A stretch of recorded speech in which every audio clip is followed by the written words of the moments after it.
สว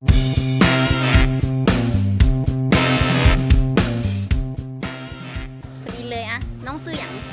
น้องซื้อพิมพ์เนาะโดยตอนจบม.ติดนี่ว่าตัวเองอยากเรียนอีหยังอยากเรียนอักษรศาสตร์ก็ยังบ่ทันได้คิดเถื่อยังบ่ฮู้เถื่อยังบ่ฮู้เขาก็ยังบ่ฮู้เขาอยากเรียนพัวพันธุ์ต่างประเทศยังบ่ทันฮู้เถื่อแบบในความฝันของน้องว่าอยากเป็นหยังอยากเป็นนักการทูตอยากเป็นอยากเป็นนางแบบโดยอยากเป็นล่ามภาษาเกาหลีอยากเฮ็ดธุรกิจเป็นนักธุรกิจที่น้องคิดว่าน้องอยากเป็นนี้เขาเลือกเรียนสายใดหรือว่าต้องได้เรียนเกี่ยวกับหยังบ่ฮู้แหละคิดว่าน้องจะสิเข้ามส.เดี๋ยวนี้น้องบ่ฮู้ว่าสิไปเรียนอยู่ไทยมีแต่ฮู้เป้าหมายว่าต้องได้เรียนตัวนั้นสิ่งนั้นที่มักน้องรู้จักเว็บไซต์ที่ชื่อว่า College Major บ่ก็บ่ฮู้ได้บ่รู้จัก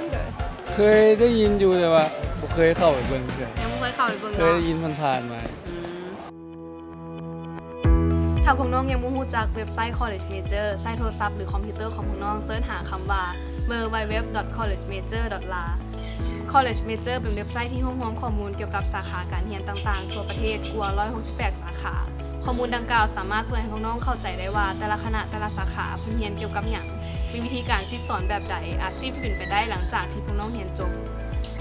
นอกจากนั้นยังมีข้อมูลอีกหลายอย่างที่จะช่วยให้พวกน้องตัดสินใจได้ง่ายขึ้นเช่นแบบทดสอบ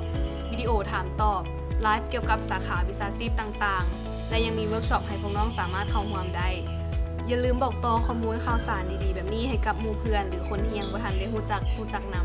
ข้อมูลทุกอย่างสามารถอัปเดตได้ก่อนไผที่เพจ Facebook College Major แนะนำสายการเรียน